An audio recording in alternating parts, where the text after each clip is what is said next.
Hi hello welcome to our channel. నేను మీ సిరి. ఈరోజు మనం చెప్పుకోబోయే కథ ఇష్టమనే సకుడ పార్ట్ 182. కథలకు వెళ్లే ముందు లైక్ చేయడం మర్చిపోకండి. ఇంటి ముందు ధరణి కింద పడి ఉంది. ఆమె తల చుట్టూ ఎర్రగా రక్తం పరుచుకుని ఉంది. ఆమెను అలా చూస్తుంటే అతని గుండె ఆగిపోయేలా కొట్టుకోసాగింది. మరుక్షణం అతను వేగంగా కిందకి పరిగెత్తాడు. ఒంటరిగా అలాగే కంగారు పడుతున్న గగన్ని చూసి అందరికీ ఏమైందో అర్థం కాలేదు. గగన్ అలా పరిగెత్తడంతో వెంటనే హర్ష అతన్ని అనుసరించాడు. మిగిలిన వారు కూడా. కింద ఎవరితో గట్టిగా కేక వినిపించింది. ఒక్కసారిగా అందరిలో భయం మొదలైంది. పనమ్మాయి భయంగా ధరణిని చూస్తోంది. వెంటనే ధరణిని చేరాడు గగన్. అతనిలో భయం ఏ స్థాయిలో ఉందో అతని ముఖంలోనే స్పష్టంగా తెలుస్తోంది. వెంటనే ఆమె భుజాలు పట్టి ఒడిలోకి లేవదీసుకున్నట్టున్నాడు. నెమ్మదిగా కళ్ళు మూస్తూ తెరుస్తూ ఆ నొప్పి తాలేక ఆమె కంటి చివరన నుంచి కన్నీరు బయటకు పంపిస్తూ ఆమె ఏదో చెప్పడానికన్నట్టు పెదవులు కదిపింది. అక్కడికి వచ్చిన హర్ష ఆ దృశ్యం చూసి హతాశుడయ్యాడు. ఒక క్షణం ఆలస్యం చేయకుండా కారు వైపుకి పరిగెత్తాడు హర్ష. బావా! అంతకంటే ఆమెకి మాట రావట్లేదు. ఇంకా ఏదో మాట్లాడడానికి ఆమె ప్రయత్నం చేస్తోంది. ఆమె పెదవులు విపరీతంగా వణికిపోయి కళ్ళలో నుంచి నీళ్లు కారిపోతూనే ఉన్నాయి. గబాల్న ధరణిని చేతుల్లోకి తీసుకున్నాడు అతను. ఆమెను పిలుస్తూనే ఉన్నాడు. అతని శరీరం అంతా భయంతో వణికిపోతోంది, కంపించిపోతుంది. కింద రక్తం. ధరణిని మోసుకెళ్తూ గగన్ని చూసి కుటుంబం అంతా నిర్విణ్యులైపోయారు. వాళ్ళు కూడా ఏమాత్రం ఆలస్యం చేయకుండా వెనకే బయలుదేరారు. హర్ష కార్ని చాలా వేగంగా తీసుకెళ్లిపోతున్నాడు. ధరణి కళ్ళు మూసుకోబోతున్నాయి. మొదటిసారి గగన్ కన్నీళ్లు చూశాడు హర్ష. ధరణి కూడా చూస్తోంది. అతను పిలుస్తున్నాడు. అతను లేవే ప్రయత్నం చేస్తున్నాడు ఆమెని. ఎందుకు ఇలా చేశావని అతనికి గట్టిగా అడగాలనిపిస్తోంది. ఆమె మీద విపరీతమైన కోపం వస్తోంది. గుండె పగిలిపోతోంది. ఊపిరి అసలు ఆడట్లేదు అతనికి. ఆమెకేమైనా అయితే ఆ ఊహకే అతను చచ్చిపోయేలా ఉన్నాడు. అతని శరీరం విపరీతంగా వణికిపోతోంది. హర్ష, ఫాస్ట్గా వెళ్ళు. గగన్ గట్టిగా అరవడానికి ప్రయత్నం చేస్తున్నాడు కానీ అతని వల్ల కావడం లేదు. అతని శరీరం నిస్సత్తుగా మారిపోవడం, అతని శరీరానికైన గాయాల తాలూకా బాధ. ఆ క్షణం అతనికి ఏమీ గుర్తులేదు. వెంటనే గగన్కి బ్యాండేజ్ విసిరాడు హర్ష. ధరణి తల నుంచి కారిపోతున్న రక్తానికి గగన్ వెంటనే కట్టుకట్టాడు. అయినా సరే అది ఆగట్లేదు. హర్ష వెంటనే కారు దిగి స్ట్రెచ్చర్ తెచ్చేలోపే గగన్ ధరణిని మోసుకొస్తున్నాడు. రక్తపు ముద్దలాంటి ఆమెను మోసుకొస్తున్న అతను రక్తంతో తడిచిపోయాడు.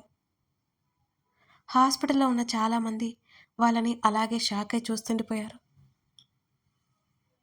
హర్ష ముందుగానే పరిగెత్తి డాక్టర్తో మాట్లాడాడు. క్షణాల్లోనే ధరణిని ఎమర్జెన్సీ వార్డ్కి తీసుకెళ్లిపోయారు. అతన్ని లోపలికి రానివ్వలేదు. వెంటనే గగన్ని నడుము చుట్టూ చేతులు వేసి బలంగా లాగాడు హర్ష వెనక్కి. గగన్ ఆగు, ట్రీట్మెంట్ జరగనివ్వు. హర్ష గట్టిగా అరుస్తూ పక్కకి తీసుకొచ్చేశాడు. అప్పుడే వాస్తవంలోకి వచ్చినట్లు గగన్ అతని చర్యలు ఆపేసి అలా కుర్చీలో కూలబడ్డాడు. అతని చేతులు ఇంకా వణుకుతున్నాయి. ఆమె రక్తపు మరకలు అతని చేతిలో గోరింటాకులా మెరుస్తున్నాయి.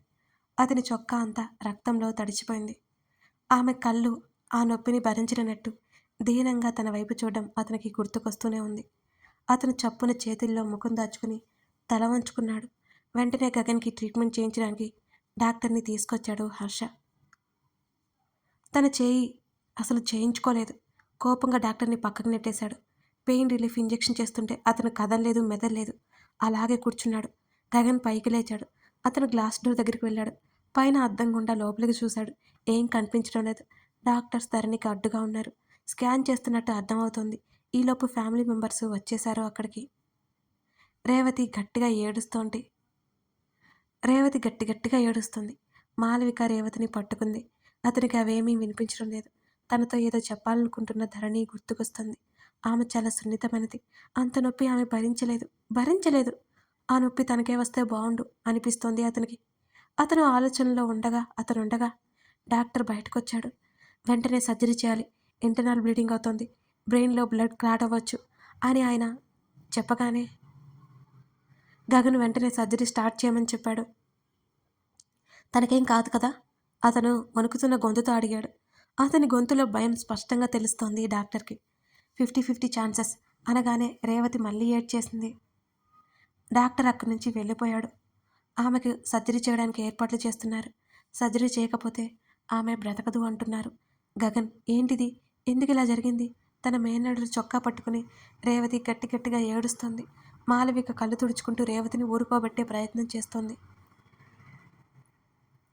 ఒక కూతురు పోయింది. మళ్ళీ దీన్ని కూడా నేను పోగొట్టుకుని బ్రతకలేను వదినా. ఆమె వెక్కిళ్ళు పెట్టి ఏడుస్తూ మాట్లాడుతుంటే అందరికీ ఏడుపొచ్చేసింది. వెంటనే తన అత్త చుట్టూ చేతులు వేసి ఊరుకోబెట్టే ప్రయత్నం చేశాడు అతను. ఏం కాదత్తా, నన్ను వదిలి వెళ్ళే ధైర్యం నీ కూతురికి ఉందనుకుంటున్నావా? నేను తోడు లేకుండా ఎక్కడికి వెళ్ళలేదు. అతని మాటల్లో ఏదో లోతు, ఇంకేదో అర్థం అందరికీ అర్థం కాలేదు. ప్రతాప్కి రేవతిని అప్పగించి మళ్ళీ డాక్టర్ రావడంతో గగన్ ఆయన పక్కకెళ్ళాడు.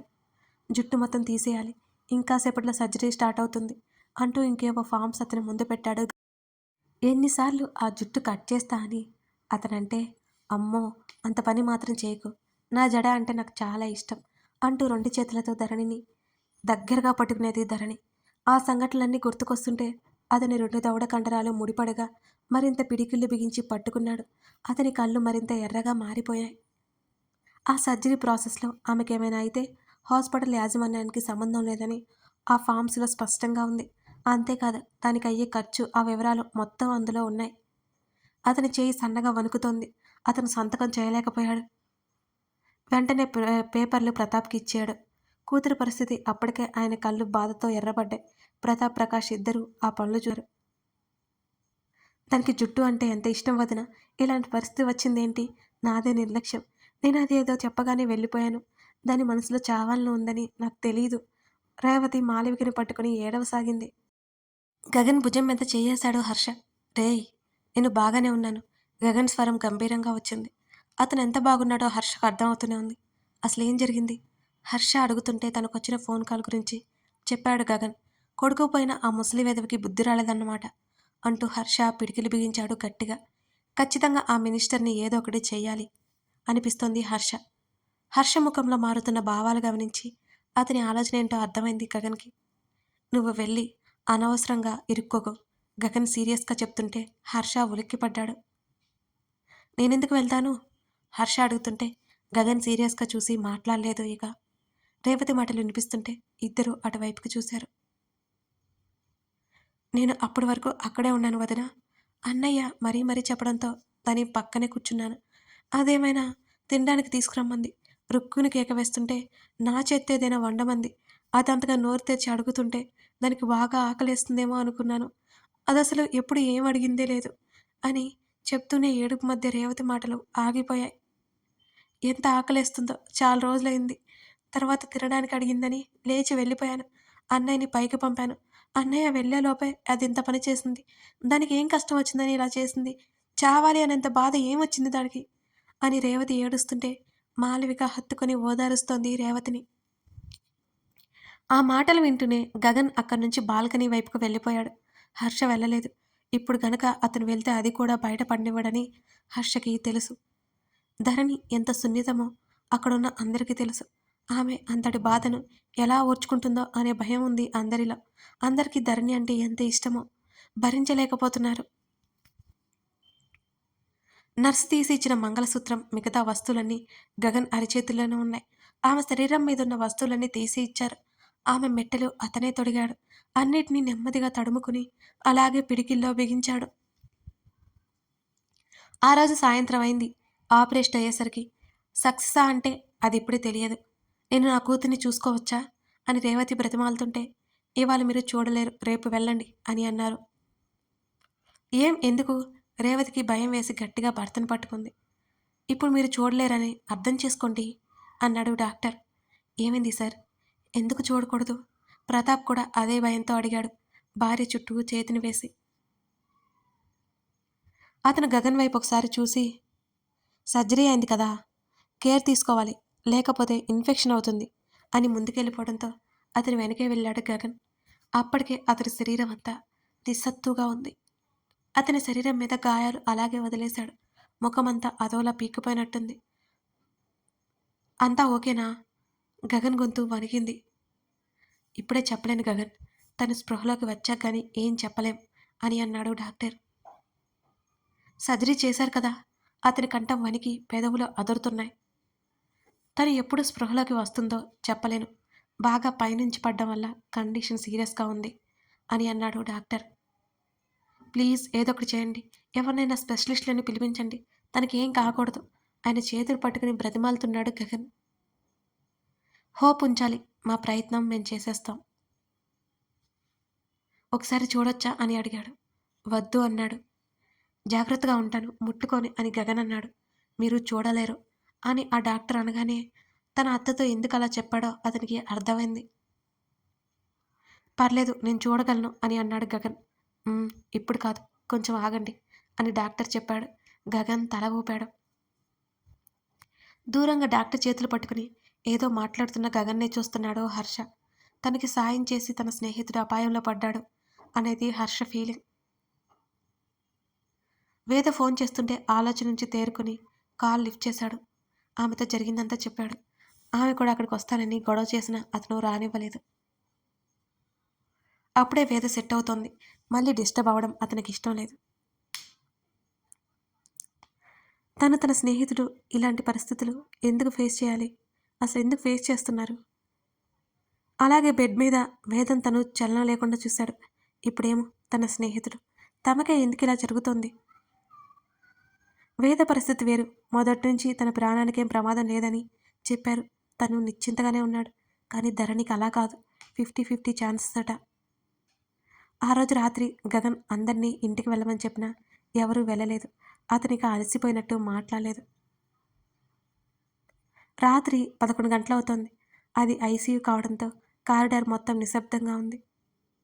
అప్పటికే హర్షనే ఇంటికి పంపించేశాడు. ఆవేశంలో ఏ తిక్క పని చేయొద్దని అప్పటికి హర్షకి వార్నింగ్ ఇచ్చి పంపించాడు గగన్. తన తల్లిదండ్రులు అత్తయ్య, మావయ్య పక్కన ఉన్నారు. వాళ్ళు ఎవరూ పడుకోలేదు. అలాగే కూర్చొని ఉన్నారు ఆ రాత్రి. రేవతి అయితే ఏడుస్తూనే ఉంది. రేవతి ఏడవడం ఇప్పుడే చూస్తున్నాడతను. ఇంత జరిగినా తనొక్క మాట కూడా అడగలేదు ఎవరు. ఏ ఒక్కరు. అతను ధరణి ఉన్న రూమ్ వైపుకి అడుగులు వేశాడు. అతని గుండె పైకే వినిపించేంత గట్టిగా కొట్టుకోసాగింది. అప్రయత్నంగా అతని గొంతులో గుటకపడింది. సన్నగా చెయ్యి వణికింది. అదే చేత్తోనే తలుపు తెరిచి లోపలికి అడుగుపెట్టాడు. ధరణి దగ్గర డ్యూటీ నర్సు ఉంది. ఆమె ఏదో పేపర్ మీద నోట్ చేసుకుంటూ తల ఎత్తి చూసింది గగన్ని. ధరణికి అతను ఏమవుతాడో తెలుసు కాబట్టి ఆమె ఎక్కువ మాట్లాడలేదు. ఆమె మీద నుంచి ధరణి వైపు చూపు తిప్పాలంటేనే అతనికి భయంగా ఉంది. కిందకి వేలాడదీసిన తెల్లటి కట్టెన చాటున దుప్పటి నుంచి ధరణి పాదాలు కొంచెం కనబడుతున్నాయి. ఆమె ఆభరణాలు ఇంకా అతని పాకెట్లోనే ఉన్నాయి. ఆ కట్టెన్ చాటు నుంచి 2 అడుగులు ముందుకు వేసి బెడ్ వైపు చూసి అతను ఉలిక్కిపాటుగా 2 అడుగులు వెనక్కి వేశాడు. క్షణకాలం కూడా ఆమెను చూడలేనట్టు చప్పున ముఖం తిప్పుకున్నాడు. అతని శరీరం అంతా ఒకలాంటి జలదరింపుకి గురైంది. కథ కొనసాగుతోంది. లైక్ చేసి కామెంట్ చేయడం మర్చిపోకండి ఫ్రెండ్స్. ఇప్పుడే మన ఛానల్ని చూస్తున్నట్లయితే మన ఛానల్లో ఇంకా కథలున్నాయి. ప్లేలిస్ట్కి వెళ్ళి ఒకసారి చెక్ చేయండి. మీకు అన్ని సిరీస్లు వరుసగా ప్రతి ఎపిసోడ్ కనిపిస్తుంది. Thank you for watching this video.